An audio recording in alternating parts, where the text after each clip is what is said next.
Dear friends, Namaskar. My name is Dr. Abha Chaudhary and I would like to welcome you all to the course on geriatric care and elderly care. Today, I will be speaking on the important topic of productive aging for socio-economic empowerment of senior citizens. Friends, we will begin by looking at some of important trends in population aging in India to understand the overall significance of concept of productive aging. India has second largest number of elderly persons, approximately 14 crores, and the numbers are rapidly rising. Why? Because of longevity, good health facilities and longer life expectancy. It's important to note that about 80% elderly live in rural areas. Majority of elderly are illiterate, about 73%, and that is why they can be only engaged in physical labor. Out of the total percentage of elderly, 55% of women over 60 years of age are widows. And as you may be aware, they are reported to face many socio-economic hardships and discrimination. Let us see their occupational profile and the work profile of elderly people. 90% of elderly are working in unorganized sector, therefore, they have little or no social security at the age of 60.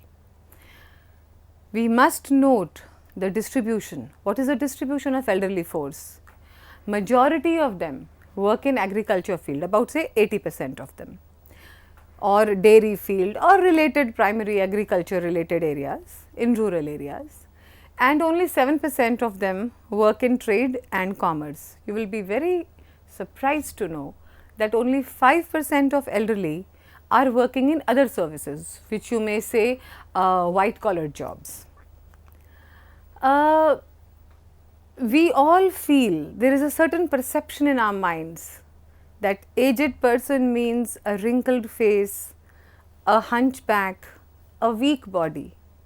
It's true to an extent, but let us look at the different challenges and issues that old age brings. Now, that is irrespective of where they live, whether it is rural or urban, it is irrespective of gender, whether they are elderly male or elderly female. The problems that old age brings with itself are primarily social isolation and alienation, which is found majorly among urban elderly. They face emotional turmoil, and as the age progresses and work options dry up, majority of them go through income insecurity, financial crisis. The body is weak and the diseases are rising. There is increase in morbidity. Gradually, with age brings several biological and physiological changes, and all of them certainly, like you have mental health issues as well, dementia, Alzheimer's, Parkinson's, so on and so forth. And friends, widowhood itself brings triple jeopardy for older women, that of being old, that of being a widow, and that of being poor. So, let us think. The pertinent question arises, what does old age mean to you? The problems and challenges that I have just defined. Does old age imply reduced capacity? Is old age a disability? Are elderly people a social liability? Tell me, do you think that does old age just mean despair or a life of drudgery? No, it doesn't. That is why I am here today to explain the concept of productive aging. The concept of productive aging aims to empower senior citizens through enduring psychosocial fulfillment, giving them economic security and promoting holistic well-being, holistic health, which is mental as well as physical. Now, the main aim of promoting initiatives for productive aging is to ensure full integration and participation of senior citizens in society. They should not be marginalized, they are not a marginalized lot, and that is what is the aim. We have to, as a society, utilize their potential for community development. Productive aging also aims to mainstream their concerns by providing lifelong access to education. Learning does not stop at 60, so why the opportunity should be denied to them? Some of you must have heard about the concept of universities of third age.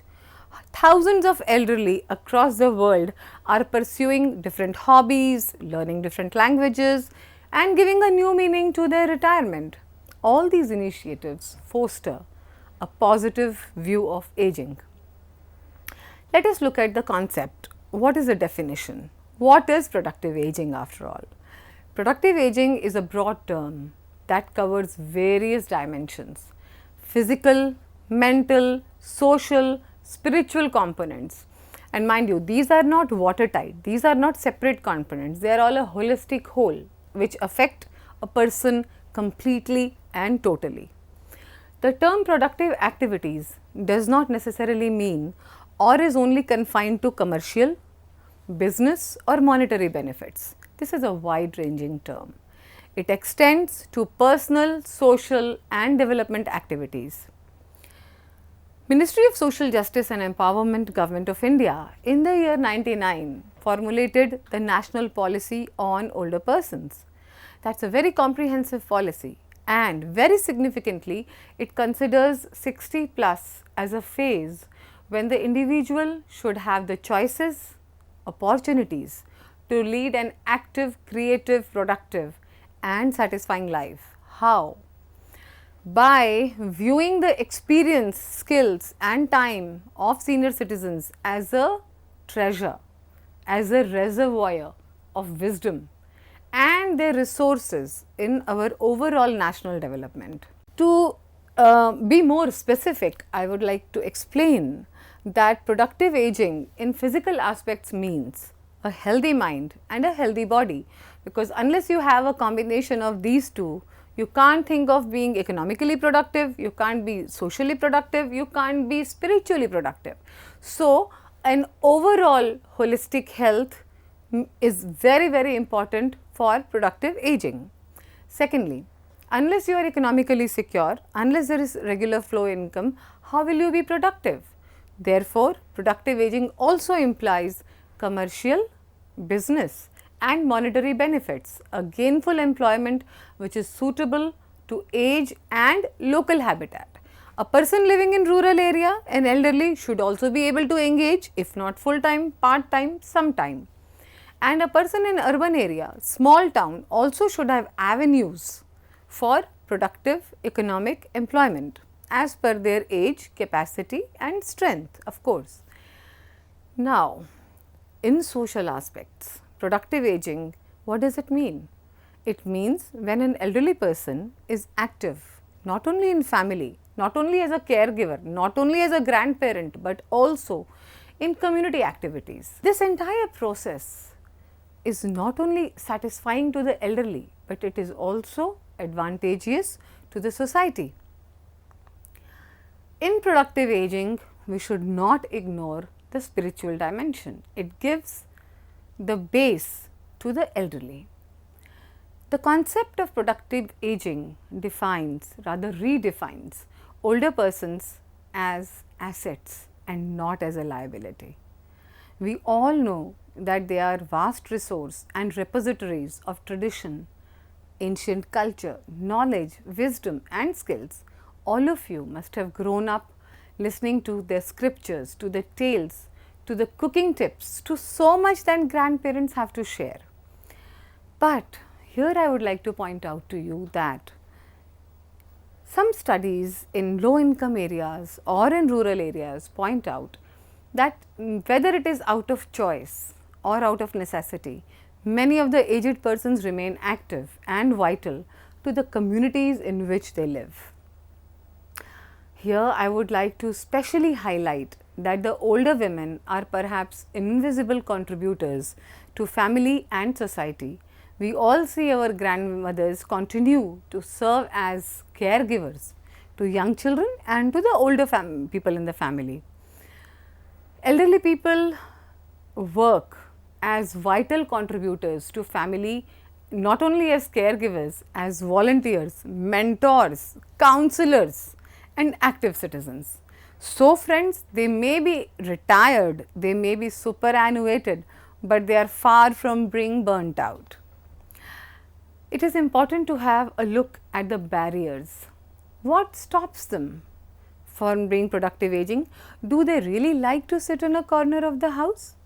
Don't they like to go out and be socially active, economically productive? Let us have a look. Poverty is one of the main reasons. Increasing ill health, morbidities, and to a great extent social exclusion, marginalization. They are important issues that impact the level and the extent how much an elderly person can be productively aging. Secondly, it is important to also take note of lack of opportunity. There are barriers, different kind of barriers. There are stereotyped mindsets. Oh, he is an old person, let him not work. It is only for a young person. You don't do this, you don't do that. There are various kinds of do's and don'ts, and there are discriminatory social attitudes. As I earlier mentioned, health issues are very important. If a person is suffering from dementia, Alzheimer's, the person is physically bedridden, they don't have access to transport. How will they go out? How will they be productively aging, active? Further, we have also noticed that the out-migration of youth from rural areas leaves very little choice, very little avenues, because they are so burdened back in the villages. They have to do so much work. So, how do they engage in other socially productive choices? Then, there are also issues regarding lack of savings. You don't have proper information about the options available and what are the avenues, what kind of vocation they should pick up, whether they should do mushroom cultivation, whether they should do some other light or engaging kind of a work. And irregular flow of income is always a source of tension. It puts them in a kind of a vulnerable position, and also at the same time it increases dependence on children, their family responsibilities, etc. Now, we will take a look at some of the policy options. They are very important to encourage productive aging. These options undoubtedly require a concerted and a joint effort by government agencies, NGOs, senior citizen associations, pensioners associations, panchayats, definitely a very important role, and also family and society at large. So, what are these options? First is easy and something doable. What is that? Creating self-help groups of senior citizens. Secondly, very important, to spread awareness among the target group. Launch a public campaign, road shows, create setups for lifelong preparation for old age, do counseling of elderly people. Removing discrimination when they go for obtaining loan or credit is again very important. Assisting them in marketing facilities, very important. Therefore, once you remove disincentives or hindrances to productive aging, then they can go on further. Also, provision of social security and social cover to these people who work, elderly people in informal sector, is very crucial. Now, there is a term, very interesting term, that is linked to productive aging, and we can call it second careers or silver careers. So, why are they important? Let us have a look. First, we cannot marginalize elderly as a useless or not very important section of society. We have to ensure their full integration and participation. And how do we utilize their potential? By providing satisfying jobs, productive jobs which are suitable to their age, health and their local habitat. And this all keeps the old age related boredom, loneliness, isolation and mental health issues getting engaged in second careers removes all that. They are so happy, productive, they have a purpose of life. So, we feel that second careers are no longer an option, but it is just not like a pastime after retirement, but I feel it's a real necessity. They provide financial security, and also friends, it is very important to note that the resources, because the aged person's population is increasing, the resources with the private and government sector are limited. So, as Honorable Prime Minister said, being Atmanirbhar, how do we become Atmanirbhar?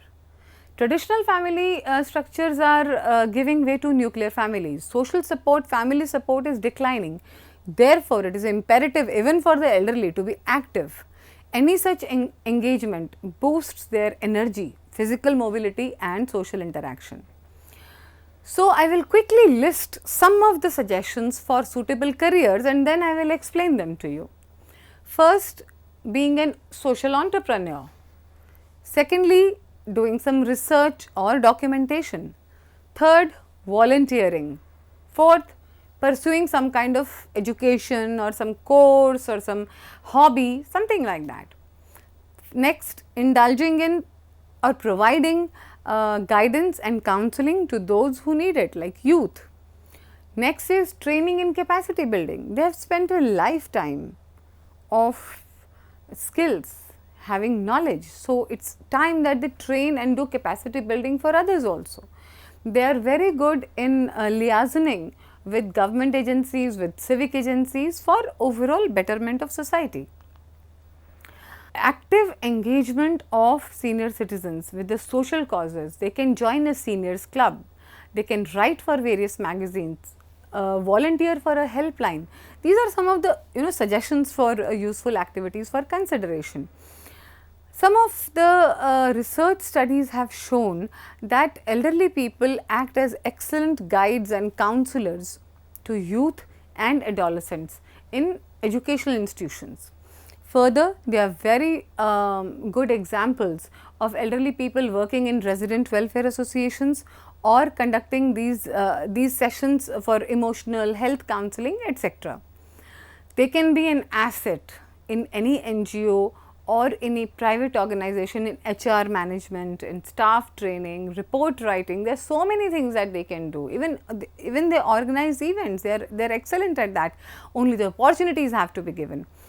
Further, they can take classes for disadvantaged children, they can visit hospitals, old age home, provide company and also feel happy. These kind of active engagement in neighborhood watch schemes, they can help traffic authorities. We have also seen in some cases that they have worked as paralegal volunteers, they help the civic agencies. So, the options are endless. I would like to now sum up my talk on dimensions of productive aging. We have covered quite a few ground and we will discuss some of the recommendations that are very important for taking notice for the policy makers and also people who work in the field for elderly people. A, it is crucial, very crucial to mainstream aging in all policy fields. Secondly, take concrete steps for a age friendly India. How? To initiate full integration and participation of older persons. Take steps, launch campaigns to highlight the wisdom, strength, contribution and resourcefulness of the older persons. Next, as in America, a very powerful group is there, American Association of Retired Persons. Why can't we promote in India active political participation and remove the barriers that are there in decision making centers? We also feel it is a suggestion, it is a recommendation that establishing centers of volunteer activity or Vriddha bureaus, something like that, which facilitates their active engagement, gives them guidance or online kind of now online will be very important, digitally empowering them, training them the use of computer or smartphones, very important.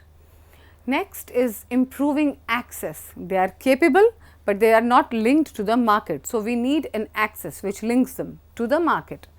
Implement job matching, job search assistance, some soft skill guidance or training they might require. These all steps are going to improve the employability of older workers and also upgrade their skills.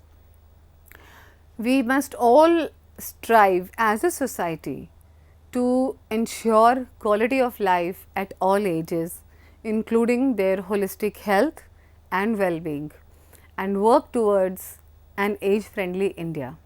Thank you.